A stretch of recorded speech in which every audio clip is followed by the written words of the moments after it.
Hi everybody, it's Dr. Sam Robbins. Today's topic is about fast back pain relief and the 10 best clinically proven solutions.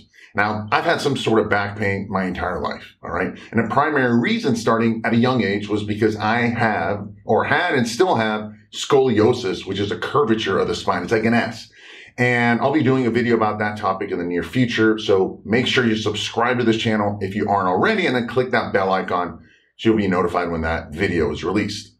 Now, another reason for my back pain is the fact that my left lung is actually bigger than my right lung. And this causes me to naturally collapse to my right, okay? And this puts stress on my left lower lumbar region because I'm trying to always straighten out and constantly align myself. So it's constant pressure back there. Well, adding years of working out incorrectly, with heavy weights, and me being tall, 6'3", and eventually, I've got herniated discs, both at the top, as well as my lower back. However, the lower back one is the one that's causing me a lot of the pain. So much so that about 10 years ago, I couldn't even get in and out of the bed, and just going to the bathroom was difficult. Just getting in and out of the toilet and all that stuff. Now, every doctor I went to, they said I had to have surgery, but I didn't, right? I thought maybe I can heal it naturally. And over time I did. Obviously it's not fixed. The problems are still there. But the good thing is I hardly ever feel any of the pain. And that's what I'm speaking about to you today, and how you can reduce it. And all these pains are always related to inflammation in that area, which I believe the primary cause of a lot of problems, especially pain, is inflammation. So we want to make sure we focus on reducing inflammation. And I've got, really important information about that topic below in the description area, how to reduce inflammation, what I've done, the best solutions, and so forth. Again, there's a link below in the description area about how you can reduce inflammation, a multi-part video series. It's yours for free. Anyway, today I'm going to give you the 10 best tactics and solutions that I've used to decrease my lower back pain and avoid surgery for over a decade now. All right. The first thing you want to do is actually stop causing the pain. All right.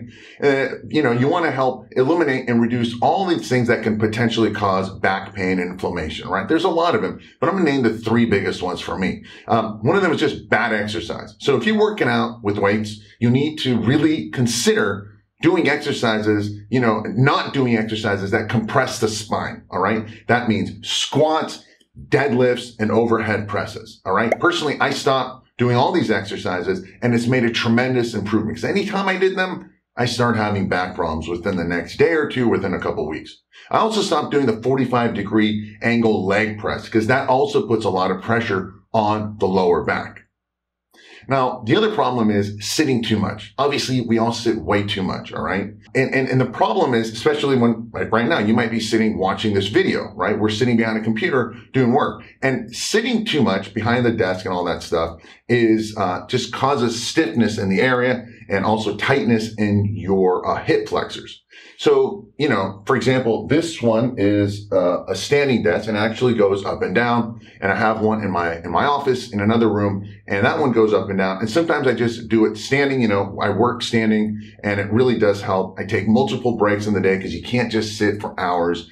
Also, you should have good posture and all that stuff. So sitting is a big issue. Be mindful of it. Now, I know some people have these standing treadmills, and they're working on it. For me, that's a little bit extreme. I can't do it. But keep in mind that you can't be sitting so much.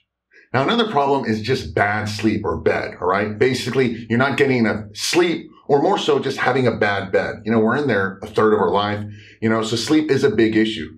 Getting a bed that's too soft or too hard for your back can be a problem. You have to see what works for you. If the bed is old, maybe it's time to get a new one. Also, if you're sleeping, you should be sleeping on your back, and I do so, and I put a pillow underneath my knees, so it gives a little bit of bend, and it puts less pressure on the lower back, all right? This has helped a lot. So these are three simple things you should first fix or reduce, which is causing factors of back pain and inflammation, which is making things worse. So now we need to do things to improve the lower back. The first, you want to make a stronger core, all right? One thing I need to focus on is I need to do more ab work, and I know I need to do it when I start having lower back pain. I'm like, oops, I haven't been doing my abs because I get lazy and they're kind of boring. So, first thing you want to do is do lower abs, especially, and then also upper abs. That helps stretch the lower back, all right? And for your abs, don't use weights. Use your own body weight, flex and squeeze the area. All right, again, lower abs first, then the upper abs. And I'll be doing a whole video series about this. Again, subscribe if you aren't and click that bell icon so you'll be notified. Next, you want to stretch your rear. Basically, most of us have very tight hamstrings, all right, and also glutes, your butt muscle. So make sure you stretch them daily, Again, both the hamstrings and the glutes. I just do it while I'm watching TV or something. It just takes a few minutes. You just do it throughout the day. Get in a habit. It also improves your hip flexors. Next, you want to hang upside down. Hanging upside down is real helpful. I have an inversion board. When I used to use it regularly, it was great. It definitely made improvements in my back. But like most things in life, I wasn't consistent with it. I sometimes forget, it's out of sight, out of mind. It's another room. So doing that definitely helps, getting an inversion board. Next, you want to get chiropractor. I think chiropractic help is great. One of my first mentors was a chiropractor. Her name is Dr. Judy Lang. She's awesome. She's a healer. If she was close by, I'd still go to her weekly. She made huge improvements in my back. And she'd always tell me, this is out of alignment. My leg was always one long, leg was an inch or two even shorter than the other. And all these things cause back pain. Now, just like any doctor or any profession, a lot of bad ones and a few good ones. She's a true healer. And one thing, when you go to chiropractor, make sure they use an activator rather than cracking your back. An activator basically hits the muscle and tells the muscle to put the bone back into the proper place. And that's how it's done naturally versus someone cracking you in, which can lead to a lot of risk. And it can also crack out of place quicker. That's what she told me. Use an activator, find a chiropractor that uses activators rather than cracking the back. Next, you want to get massages, all right? Improving massage, it helps relax the muscle. Getting regular massages is great. In fact, my chiropractor said, go get massages. It's probably even more important than chiropractic work because most of the time, again, we're tight. The tightness causes inflammation in the area. Again, the glutes and the hamstrings and all that, especially if you're working out, get the massage. Next, you want to do heat and cold therapy, all right? Both heat and cold therapy work. The cold reduces the inflammation and the heat improves blood flow. I suggest you start with the ice or cold therapy first for about 10 or 20 minutes. Give it a couple hours afterwards, then do the heat therapy again, 10 to 20 minutes. You can just keep switching them back and forth, all right? Next, you want to take anti-inflammatories. As I stated already, this is an inflammatory problem. However, I would not suggest taking painkillers and anti-inflammatories like Advil and Tylenol, all these things, because even though they work initially, when they wear off, there's more inflammation and more pain. All right. The opposite happens. You don't want this.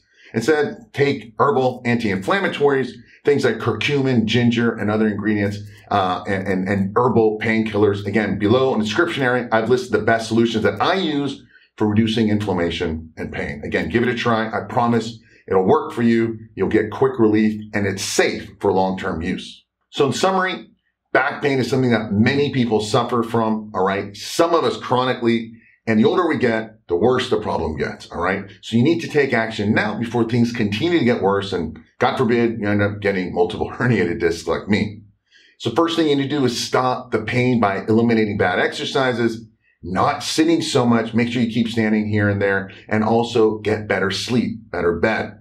Next, you want to strengthen your core and do ab exercises at least 2 or 3 times weekly. You can do them at home.